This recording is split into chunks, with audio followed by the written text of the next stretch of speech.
people around the world have held vigils, ceremonies and protests to mark the first anniversary of the Hamas-led attack on Israel that triggered the war in Gaza.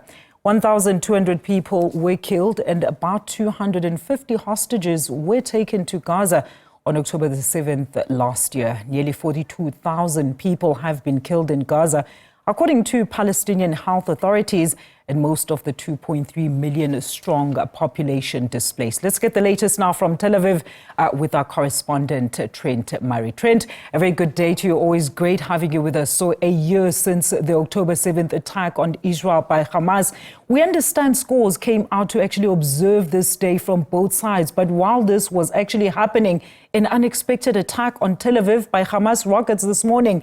Tell us all about the latest developments in the Middle East.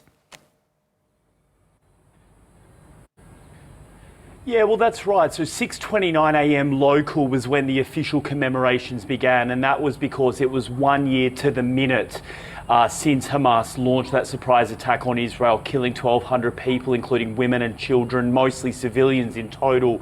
And as those ceremonies were beginning, we actually did see an initial rocket for some of the areas not far from where the services were taking place. Now, the IDF is saying that they actually thwarted a larger rocket launch that Hamas was planning, that they noticed rocket launchers were being placed into location and their fighter jets intercepted them before a larger barrage could take place. But then several hours later, it kind of expanded the warning zone, if you will, including here in Tel Aviv. We certainly got the warnings and we heard the explosions in the air as the Iron Dome defense system was able to intercept most of those rockets. But we are hearing 2 women in their 30s were injured from shrapnel and are now being treated in hospital. And look, it really comes, I think, as yes, Israel is taking this day as one that is very somber, remembering what happened 1 year ago, but they're doing it with security incredibly tightened because they are really fearful that